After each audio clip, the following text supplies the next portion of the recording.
शेतकरी मित्रांनो, सोलर संबंधित खूप महत्त्वाची अपडेट आहे.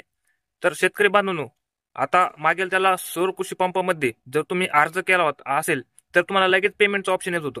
परंतु जे शेतकरी बांधवांनी मेळाकडे अर्ज केला होता किंवा पीएम कुसुम सोलर योजनेअंतर्गत 1 वर्षापूर्वी 2 वर्षापूर्वी ज्या शेतकरी बांधवांनी अर्ज केली होती ते तसेच पेंडिंग राहत होती आणि मागेल त्याला मध्ये लगेच पेमेंटचे ऑप्शन येत होते.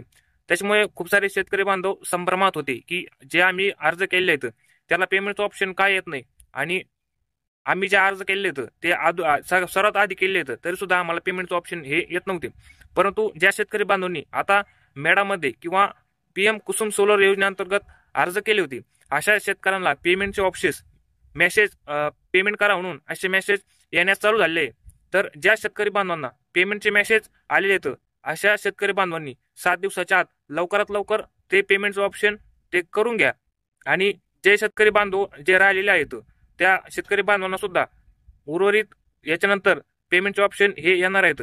कारण ज्या सरकारने पीएम कुसुम असेल मागेल त्याला सौर कृषी पंप असेल या योजना चालू केलेल्या आहेत ते सरकार आता परत एकदा सत्तेत आलेलं आहे. त्याच्यामुळे जे सौर कृषी पंप इन्स्टॉलेशन होणार आहेत ते वेगाने होतील अशी अपेक्षा आहे. त्याच्यामुळे तुम्हाला कुठल्याही प्रकारचं टेन्शन घेण्याची काही गरज नाही. ज्या शेतकरी बांधवांनी त्यांच्या उतार्यावरती बोरवेलची किंवा विहिरीची किंवा शेततळ्याची नोंद असेल अशा शेतकऱ्यांनी तिथे पेमेंट करा आणि आपल्या शेतामध्ये सोर्सची जर व्यवस्था असेल तरच आपल्या जे पेमेंट आहे ते करायचं आहे. आणि पेमेंट केल्यानंतर आपला जो स्क्रीनशॉट आहे सक्सेसफुल झालेला त्याच्यामध्ये एक UTR नंबर असतो. तो UTR नंबर व्यवस्थितरित्या तिथे स्क्रीनशॉट मारून ठेवा जेणेकरून तुमचा जर काही प्रॉब्लेम जर आला तर किंवा तुमचा जर पंप रिजेक्ट वगैरे झाला काही कारण असतो किंवा तुमच्या पंपामध्ये काही त्रुटी जर आली फॉर्ममध्ये काही त्रुटी जर आली जर ते पेमेंट जर वापस यायचं असेल तर त्या UTR नंबरद्वारे तुमचा जे पेमेंट आहे ते वापस येत असतं.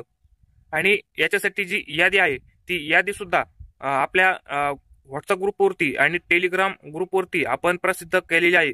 आणि आपल्या जे टेलिग्राम आणि व्हॉट्सअप ग्रुपचं जे लिंक आहे ते आपल्या व्हिडिओच्या डिस्क्रिप्शन बॉक्समध्ये आहे. तिथे जाऊन तुम्ही आपली PDF तिथे बघू शकता आपलं नाव आलेले आहे की नाही. अशाच माहितीसाठी आपल्या चॅनलला नक्की सबस्क्राईब करून ठेवा. धन्यवाद.